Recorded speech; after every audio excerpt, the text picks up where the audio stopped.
Bonjour. Dans le cadre de Tyrannus, enseignement, formation, aujourd'hui je voudrais vous entretenir d'un homme qui s'appelle Siméon dans la Bible et qui a eu un grand impact dans ma vie personnelle et qui va toucher beaucoup d'entre vous, personnes âgées, vieillards, seigneurs, retraités, par la vie qu'il a eue et le témoignage qu'il nous laisse au travers de quelques versets seulement dans l'évangile de Luc au chapitre 2, où il nous est dit « Il y avait à Jérusalem un homme appelé Siméon. Cet homme était juste et pieux. Il attendait la consolation d'Israël et l'Esprit Saint était sur lui. Il avait été divinement averti par le Saint-Esprit qu'il ne mourrait point avant d'avoir vu le Christ du Seigneur. Il vint au temple poussé par l'Esprit.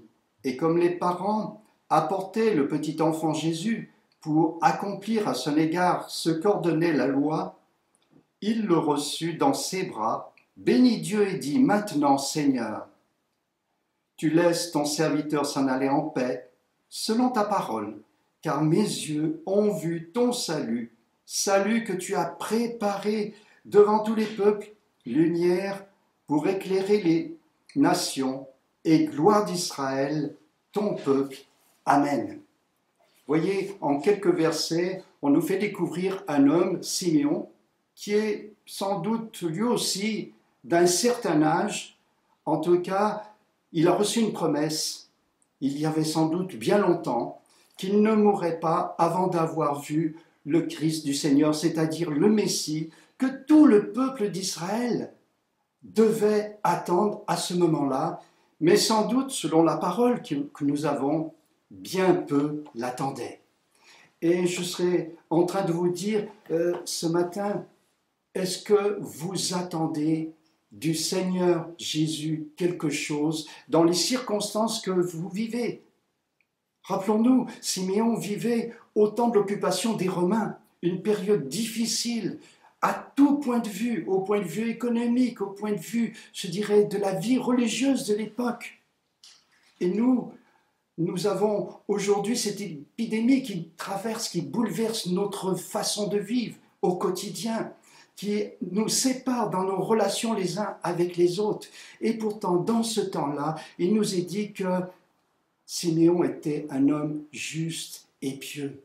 Aujourd'hui, ce mot « juste » dans la parole, cela est toujours en rapport avec le sacrifice de Jésus qui est venu dans ce monde pour apporter la bonne nouvelle, mais surtout en donnant sa vie sur une croix, il est venu prendre nos péchés, c'est-à-dire nous justifier, nous par la foi, par son sang qui efface nos péchés, et nous donner quelque part une nouvelle vie, le pardon de nos péchés. Est-ce que tu es justifié, mon frère, ma sœur? Est-ce que tu es conscient que Dieu a pris ton péché à la croix? Et s'il l'a fait, il nous est dit qu'il était pieux, il avait une relation avec Dieu.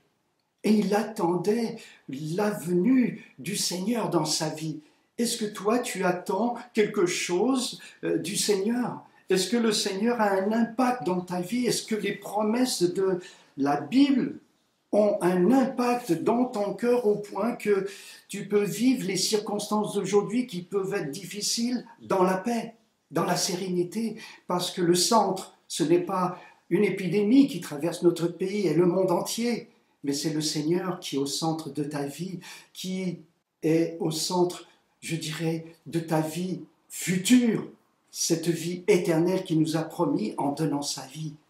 Alors, ce matin, je voudrais te dire, es-tu sensible aussi à la voix du Saint-Esprit comme Siméon?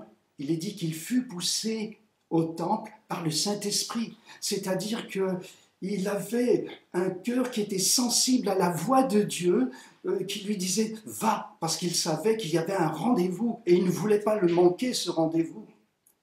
Alors, mon frère, ma sœur, je voudrais t'inviter à te placer devant le Seigneur et dire « Donne-moi une sensibilité à ta voix, Seigneur. Donne-moi d'être obéissant à ta voix. Donne-moi de pouvoir faire de toi le sujet de ma joie tous les jours de ma vie et de ne pas regarder à tout ce qui se passe dans le monde et qui pourrait m'impacter d'une façon négative, alors que toi tu es venu pour m'apporter la paix, le repos du cœur et surtout cette espérance qu'un jour tu vas revenir bientôt et que je pourrai vivre avec toi pour l'éternité dans ta présence. Si c'est cela que tu as vu, que tu veux dans ta vie, eh bien je te dis, mon frère, ma sœur, sois béni. Tiens bon, tiens ferme dans ta foi, dans ce moment difficile. Jésus revient bientôt et que le Seigneur te bénisse encore aujourd'hui. Amen.